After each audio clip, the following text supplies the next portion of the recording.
everyone. I'm back again with another video. Those who watched my previous one may be remembering I'm Purnima from Bangalore and I've been teaching English. Last time I had done a poem with you. Today I thought I'd do something different. I've selected two passages from the great iconic Shakespearean tragedy, Romeo and Juliet. Shakespearean tragedy, written by William Shakespeare, the greatest writer of all times. And why I selected these two passages is because we should appreciate and admire the beauty of his language, the way he's used words, similes, imagery to portray the beauty and charm of Romeo and Juliet. As you all must have heard about this play, many of us have read it too in school and college, and those who are still studying would definitely be having it in their syllabus. Romeo and Juliet are the two main characters of this play. And Romeo and Juliet belong to two families which are staunch enemies. Romeo belongs to the family of the Montagues, and Juliet belongs to the family of the Capulets. It is on the day, the night rather, when Romeo goes to the house of Lord Capulet disguised. And why does he go disguised? Because if he is recognized by the enemy family, definitely he would be killed. And he goes there to see the girl whom he loves, Rosalind, but who doesn't accept his love and keeps rejecting it. He goes there to see Rosalind, and the moment he enters the scene, he sights Juliet on the dance floor. And he's so mesmerized by her beauty that he bursts into a soliloquy. A soliloquy, they are passages or speeches made by one to himself or said to himself when he is alone or all by himself. And he bursts into a soliloquy admiring the beauty of Juliet, by which he is mesmerized and fascinated.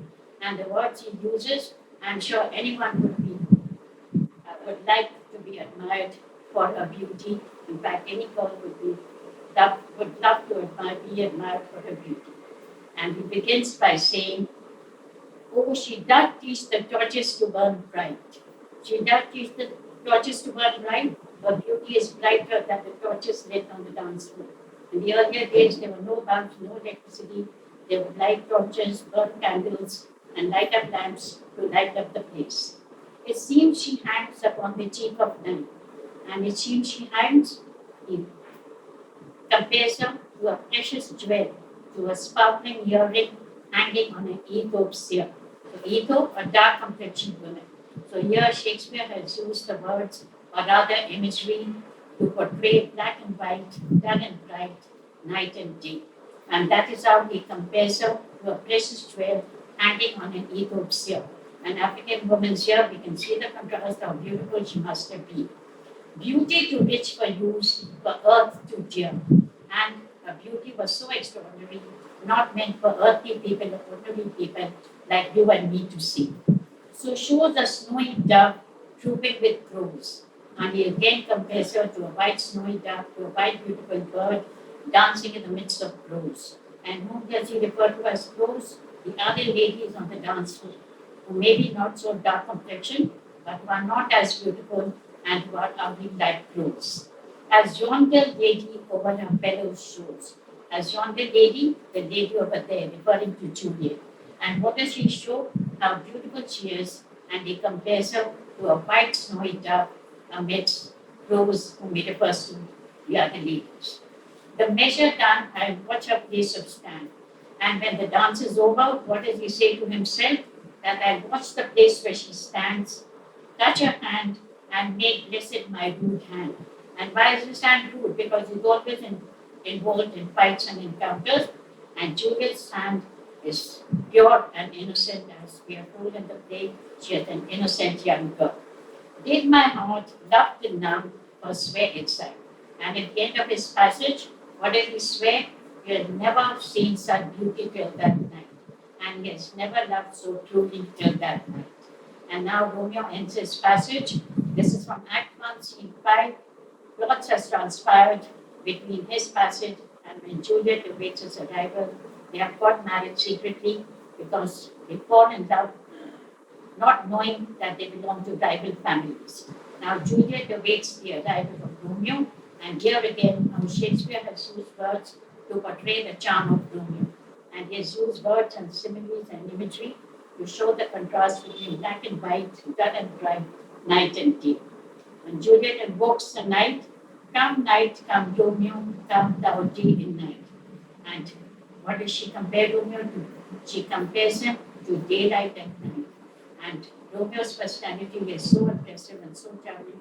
You don't need daylight at night. When night approaches and Romeo comes, it is like daylight at night. But thou wilt die upon the wings of night. And how does she imagine him coming?